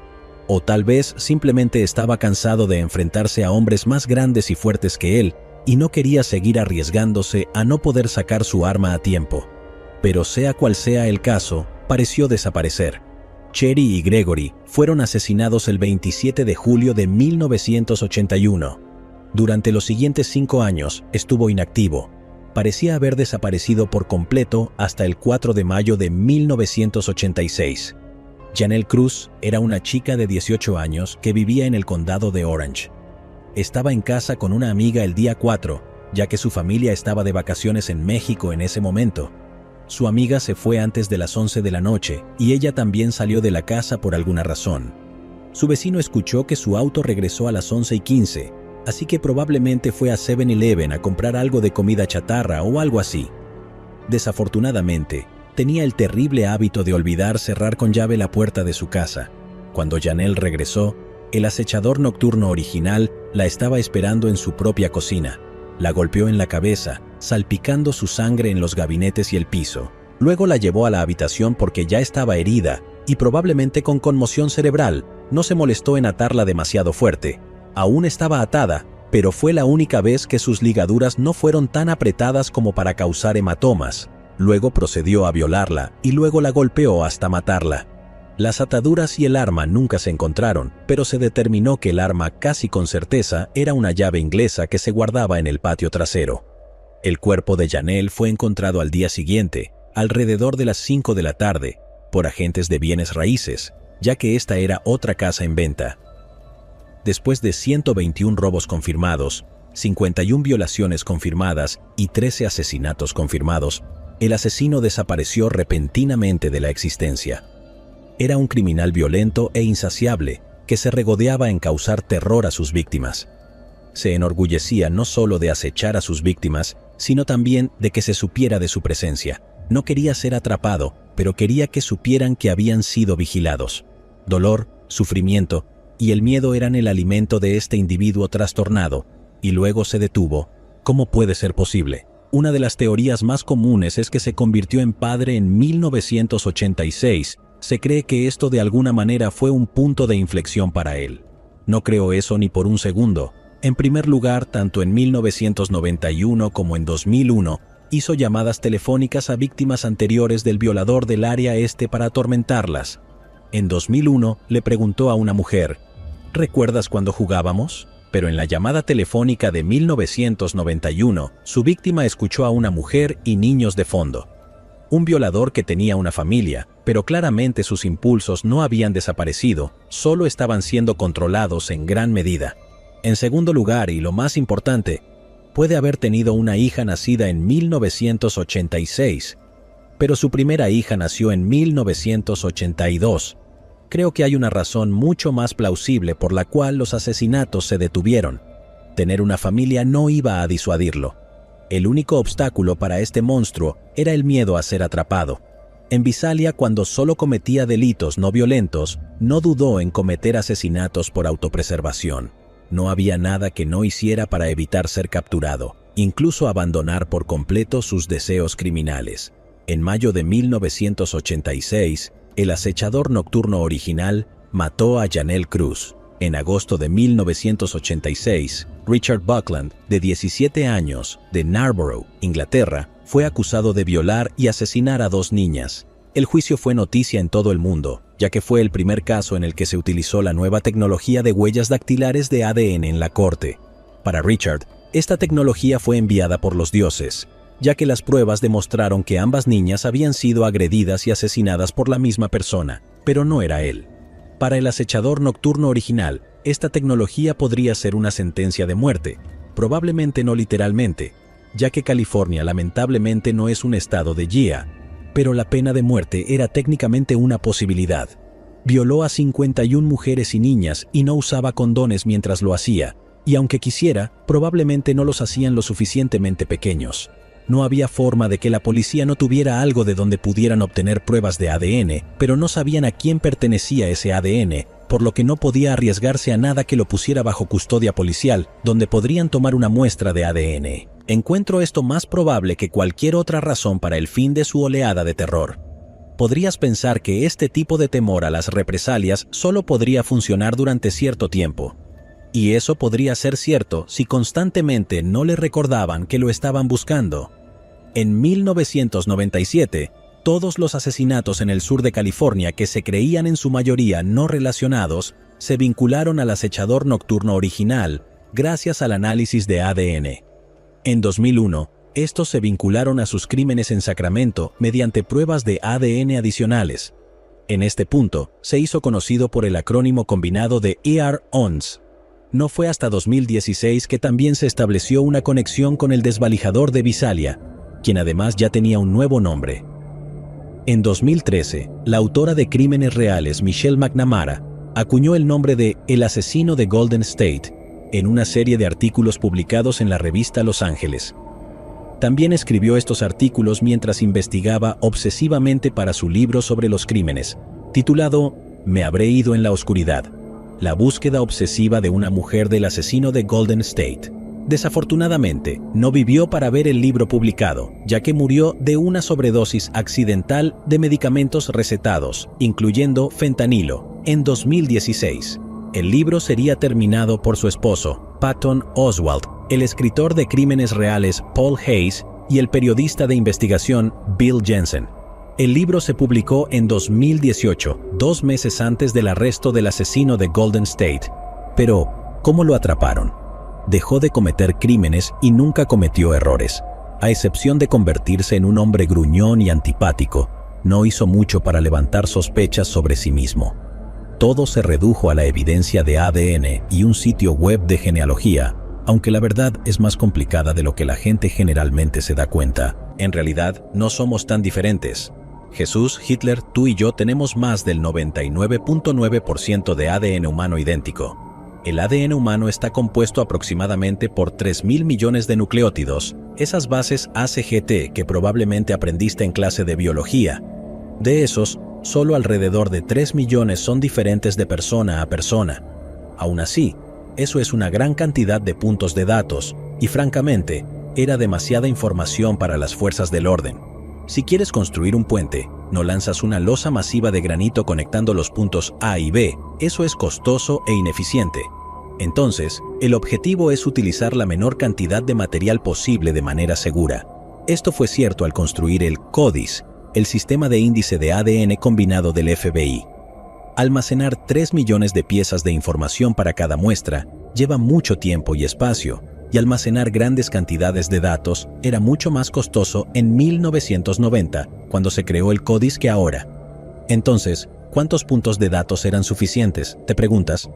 Bueno, 13, aunque eso se ha actualizado a 20. Hay ciertos puntos en tu ADN donde grupos de nucleótidos se repiten un número arbitrario de veces. En uno de estos puntos podrías tener una repetición de ACGT de 5, 7 o 13 veces seguidas. Contar cuántas veces se repiten en solo 20 de estos lugares era suficiente para crear una huella de ADN. Ahora eso suena loco, pero es el tipo de cosas locas que suceden con los exponentes. Al igual que nunca 2 mazos de cartas mezclados han sido iguales, estos 20 puntos de datos tienen 70 billones de veces más de posibles variaciones que la cantidad de personas que han vivido a lo largo de todos los tiempos. Entonces, para comparar 2 muestras es bastante preciso. Pero eso es todo. Las bases de datos de las fuerzas del orden pueden identificar si 2 muestras de ADN provienen de la misma persona, pero no hay suficientes datos para identificar ningún vínculo familiar más allá, tal vez, de un padre e hijo o hermano. Incluso una tía estaría demasiado alejada para hacer una conexión precisa con tan poca información. Luego, en 2005, algo cambió. Ancestry.com ya existía desde hacía años, pero se basaba en que los usuarios construyeran árboles genealógicos basados en recortes de periódicos o registros gubernamentales. En 2005, los sitios de genealogía comenzaron a ofrecer servicios de pruebas genéticas que eran mucho más detallados que los que utilizaba la policía. En lugar de rastrear estos 20 puntos de datos, estas pruebas de ADN rastreaban más de 700,000 nucleótidos individuales, ignorando los 2.7 mil millones que son iguales para todos. Esto significa que estos sitios rastrean el 25% de tu información genética completa. Se podría usar para encontrar parientes bastante lejanos y la policía no podía acceder a ella. Estos sitios web son empresas privadas que almacenan los datos de las personas y se requieren órdenes judiciales bastante específicas. Si la policía solicita acceso a los perfiles genéticos completos de los 12 millones de usuarios, basándose en la posibilidad de encontrar algo, pero sin estar seguros, obviamente, se les diría que se vayan al infierno. Durante años, la respuesta simplemente parecía estar fuera de alcance. Las fuerzas del orden estaban seguras de que debe haber un primo segundo o algo así del asesino de Golden State en uno de esos sitios web, pero no podían mirarlos. También estaba el asunto de las pruebas. Necesitaban muestras de ADN para confirmar que todos los crímenes estaban relacionados, pero las muestras de ADN encontradas en las escenas de los crímenes suelen ser pequeñas y degradadas, lo que significa que no tienen mucho material para trabajar. Esto era problemático, ya que construir el perfil genético completo requeriría una nueva muestra para analizar, algo que se complicaba aún más por el hecho de que la mayoría de las pruebas habían sido desechadas. Suena horrible, pero parece ser un procedimiento bastante estándar para crímenes que han pasado décadas desde el vencimiento del estatuto. Obviamente, no había fecha de vencimiento para los cargos de asesinato, pero la prescripción para la violación agravada en California es de solo 3 años. Según lo que sé, los límites son los mismos incluso para el ataque a una niña de 13 años. El gran avance vino de una prueba de violación que se había utilizado en Cheri Domingo durante la investigación de su asesinato en 1981 y aún se encontraba almacenada. Todos los crímenes tuvieron lugar antes de la evidencia de ADN, por lo que los métodos de recolección eran poco sofisticados. Similar a los primeros asesinatos del asesino de Golden State en Goleta, se creía que Cheri realmente no había sido violada. Su primer ataque involucró 5 disparos y luego huyó rápidamente de la escena. Dado que al amigo de Cheri, Gregory, le había disparado, asumieron que esta era una situación similar. Sin embargo, en 2011 pudieron tomar una muestra de ADN del atacante a partir del kit de violación. Esto confirmó lo que ya sabían, que era el mismo asesino, pero también les proporcionó una muestra con la cual construir un perfil genético completo. Luego, en 2018, los investigadores encontraron una coincidencia en el sitio HeadMatch, que existía desde 2010, pero no era tan conocido. Era un sitio web gratuito donde las personas podían cargar su información de otros sitios de genealogía. Esos sitios son de membresía paga, por lo que no les interesa colaborar entre sí, pero GED era diferente. Era un servicio público gratuito creado para que los usuarios de un sitio de ascendencia pudieran encontrar coincidencias genéticas en otros sitios de ascendencia. Tenía un poco más de 1 millón de usuarios, pero tenía algo mucho más importante que una gran base de usuarios. Tenía información cargada públicamente. Otros sitios de genealogía se negaron a cooperar con las autoridades, pero con GED ni siquiera necesitaron pedir permiso. Si cargas información sobre ti mismo en un sitio web público, esa información ahora es pública y cualquiera puede acceder a ella. Los investigadores cargaron el perfil genético del asesino de Golden State y encontraron una coincidencia, y luego otra. En total, encontraron entre 10 y 20 coincidencias. Al principio eso suena genial, hasta que consideras que la coincidencia más cercana era una prima tercera, alguien que compartía el 1% de su ADN con el asesino. Afortunadamente, eso fue suficiente. Un equipo formado por solo unas pocas personas trabajó incansablemente durante los siguientes meses y lograron lo que 44 años de trabajo policial no habían podido hacer. Tomaron las coincidencias que habían encontrado y utilizaron registros públicos para rastrear su linaje y encontrar un ancestro común. Obituarios, certificados de nacimiento, lápidas, cualquier cosa que pudieran encontrar, la utilizaron. Por fin encontraron el punto en el que convergen los árboles genealógicos de la familia, los tatarabuelos a mediados de 1800. El asesino de Golden State debía ser descendiente de esta pareja. Construyeron el árbol hacia atrás. Ahora todo lo que tenían que hacer era construirlo hacia adelante para encontrar a todos los posibles parientes. Aquí volvieron a encontrarse con la alegría del crecimiento exponencial. En la década de 1800, la gente tenía hijos como si no hubiera mañana. Alguien podía tener una docena de hijos, cada uno de los cuales tenía una docena de hijos. Cuando completaron el árbol genealógico, tenían más de 1000 personas a las que tenían que descartar. Tenían una descripción física y sabían al menos en qué estado vivía el asesino, lo que ayudó a eliminar a posibles sospechosos. Lo redujeron a los 5 finales y luego a 2. Una vez que uno de los últimos 2 fue descartado, solo quedó un sospechoso. Lo pusieron bajo vigilancia las 24 horas del día para intentar obtener una muestra de ADN discretamente. En un momento, el detective consideró simplemente llamar a la puerta del hombre y preguntar si podía tomar una muestra de su mejilla para descartarlo como sospechoso. Ya había pasado años persiguiendo más de 1000 pistas falsas y esperaba que esta no fuera diferente. Afortunadamente, entendió que las pruebas de ADN llevan tiempo y si realmente era el asesino de Golden State, él ya se habría ido mucho antes de que llegaran a arrestarlo. Siguieron al sospechoso en el estacionamiento de un Hobby Lobby cercano, donde tomaron sus huellas de la manija de la puerta. No era muy útil, ya que el asesino de Golden State siempre usaba guantes, pero esperaban obtener algo de ADN de la manija también. Y entonces, tuvieron éxito. Mientras vigilaban la casa, el sospechoso se sonó la nariz y lo tiró en un bote de basura que estaba en la acera. Probaron la muestra y resultó ser una coincidencia. Les llevó 44 años de investigación, 5 apodos diferentes, pero por fin habían identificado al asesino de Golden State por su verdadero nombre, Plasta de mierda púdrete, o como sus padres lo llamaban, Joseph James DeAngelo Jr.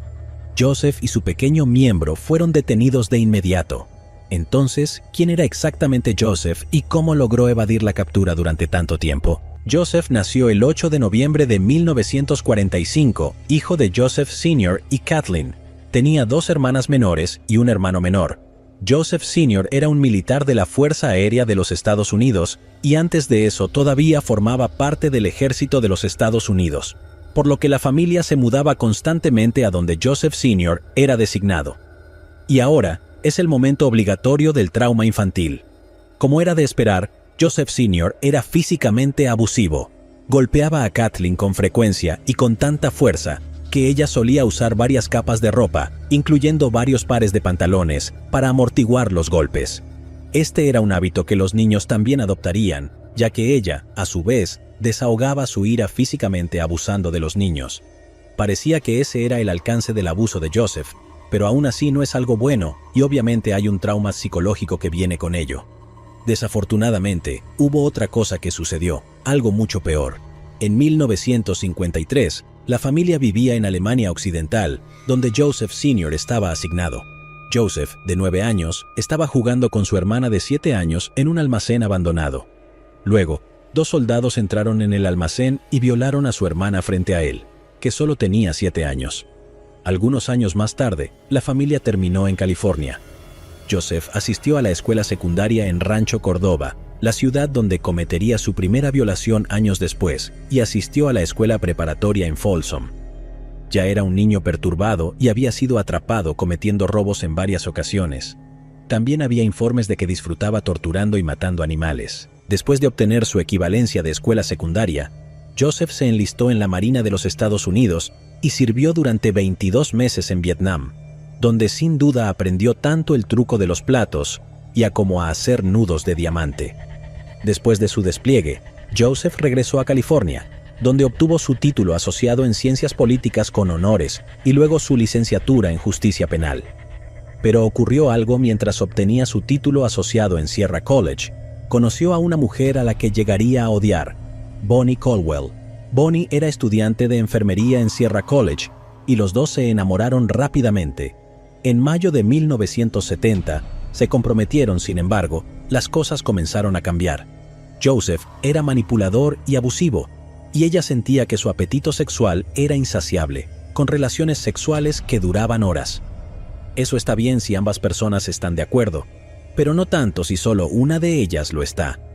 Creo que incluso tenemos una palabra para eso. Bonnie ya tenía dudas, pero rompió con él en 1971 cuando Joseph cruzó los límites y le pidió que lo ayudara a hacer trampa en el examen de psicología anormal que necesitaba aprobar para graduarse. Esto fue demasiado para la hija de una persona educada y quedó horrorizada de que siquiera propusiera algo tan desagradable y le devolvió su anillo. Pero Joseph no iba a aceptar un no por respuesta. Aproximadamente una semana después, ella se despertó al sonido de Joseph golpeando en la ventana de su habitación. Sacó una pistola y le dijo que se vistiera rápidamente para que pudieran casarse en Reno. Ya hemos establecido que California no es un estado yeehaw, pero así no funcionan las bodas a punta de escopeta, amigo. Una boda a punta de escopeta es cuando una chica queda embarazada y su padre usa una escopeta para alentar gentilmente al hombre a hacer lo correcto y casarse con ella. No se le saca un arma a la posible novia. Bonnie alertó a su padre, quien le dijo que se encerrara en el baño y salió a lidiar con Joseph. Su padre logró que se fuera, pero ella estaba tan aterrorizada que abandonó la escuela durante el resto del semestre y cambió su especialización solo para evitarlo, aunque él ya se había graduado. En 1971, Joseph fue a la Universidad Estatal de Sacramento para obtener su licenciatura en Justicia Penal. Luego realizó cursos de posgrado en la Universidad de los Sequoias en Visalia, el mismo colegio donde Claude Snelling era profesor. Luego completó una pasantía de 32 semanas antes de conseguir un trabajo en el Departamento de Policía de Exeter, a unos 16 kilómetros de distancia en Visalia. Está bien establecido que los policías y los criminales tienen muchas de las mismas características de personalidad. Sin embargo, la mayoría de los criminales no pueden convertirse en oficiales de policía. Estoy seguro de que la mitad de la audiencia de YouTube está escribiendo ahora comentarios enfadados sobre la conducta policial. Pero lo que quiero decir es que las condenas anteriores descalifican a alguien para una carrera en el cumplimiento de la ley. Personas como el asesino de Golden State normalmente habrían sido detenidas y arrestadas por algo antes de tener la oportunidad de convertirse en policías.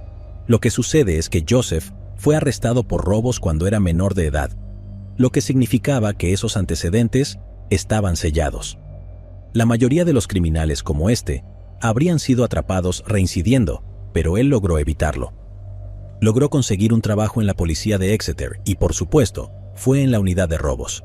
6 meses después, se casaría con Sharon Huddle, con quien comenzó a salir solo semanas después de que Bonnie lo dejara. Durante todo el tiempo en que cometía sus crímenes, estaba casado y tuvieron 3 hijos juntos. 6 meses después de su boda, comenzaron sus crímenes en Visalia. No habría estado investigando sus propios crímenes, ya que trabajaba en Exeter, pero habría tenido una radio policial que le permitiría escuchar a la policía de Visalia.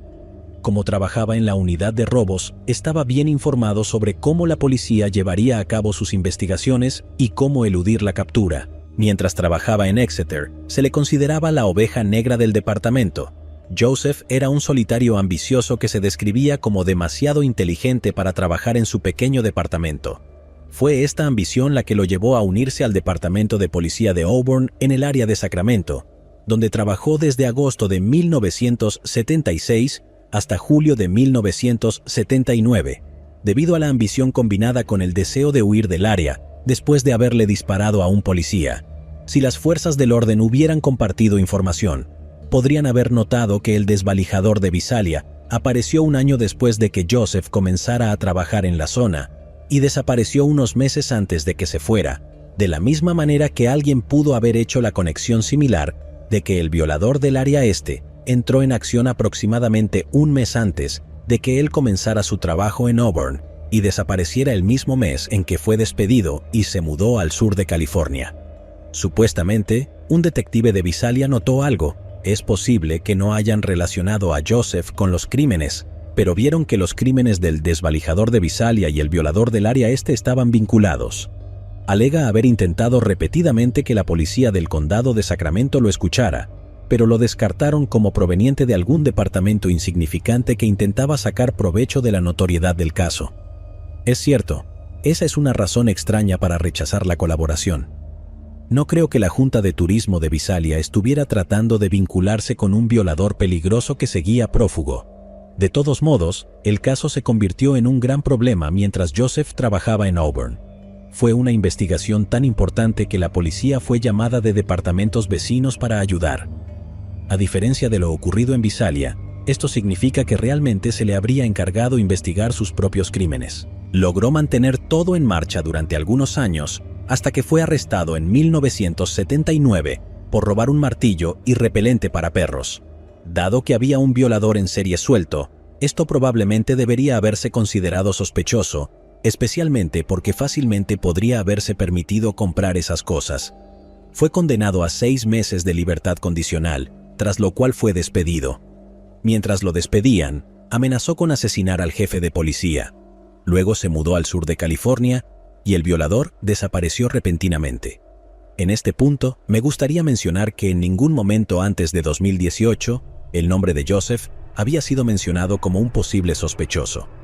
No hay mucha información sobre lo que hizo durante la década de 1980, aparte de asesinar a todas esas personas, pero se informa que trabajó como cajero e ingeniero informático.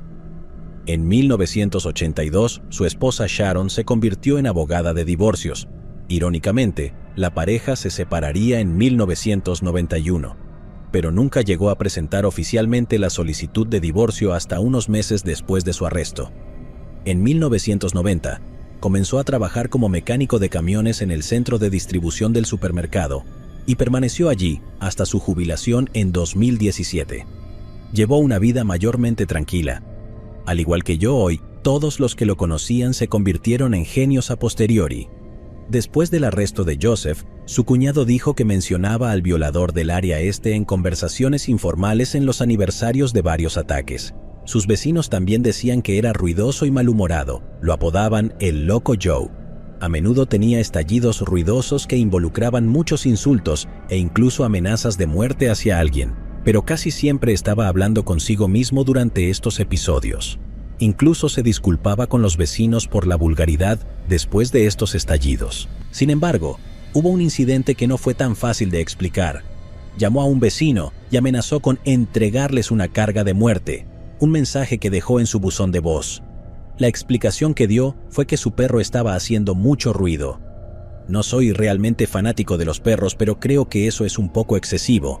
Mientras todos se sorprendieron al enterarse del arresto de Joseph, no parece que nadie encontrara su culpabilidad particularmente inverosímil.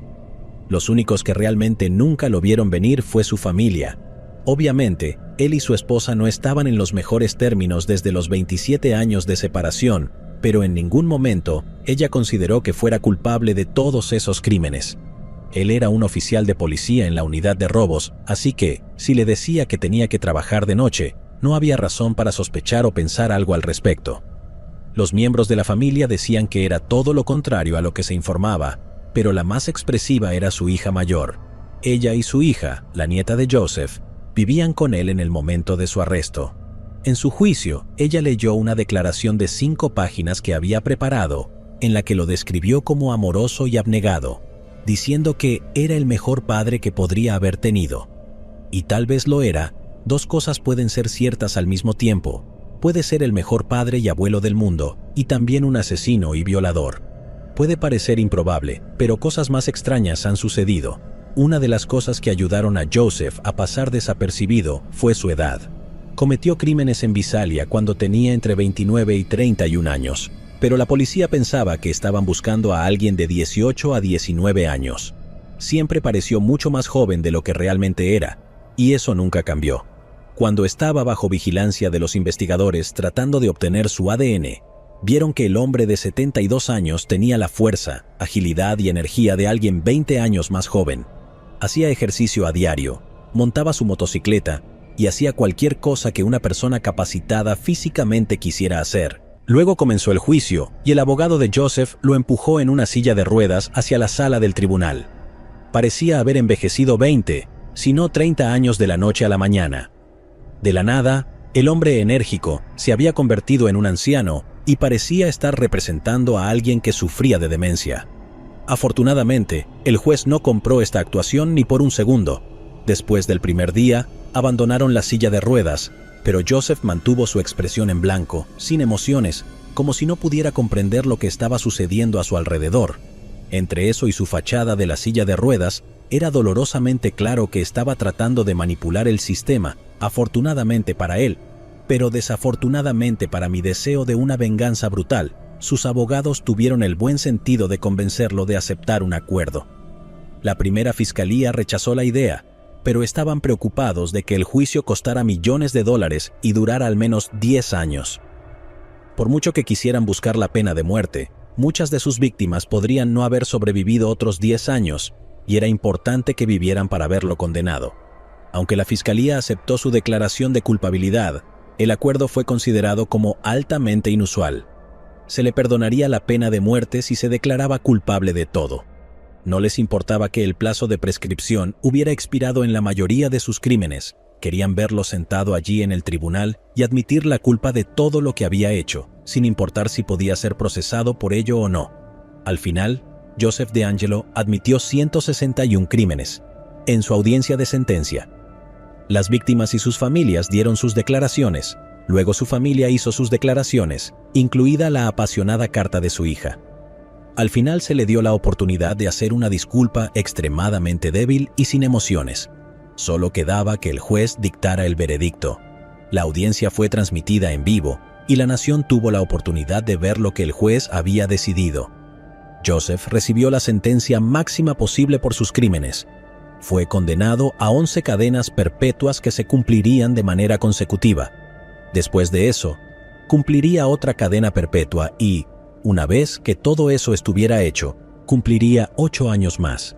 Entiendo por qué se desglosó de esa manera cuando se anunció, pero el sistema de justicia estadounidense es ciertamente un poco extraño. Comenzó a cumplir su condena en noviembre de 2020 en la prisión estatal de North Kern, una prisión de seguridad media que básicamente actúa como un centro donde los recién encarcelados son evaluados antes de determinar a qué prisión enviarlos para el resto de su condena.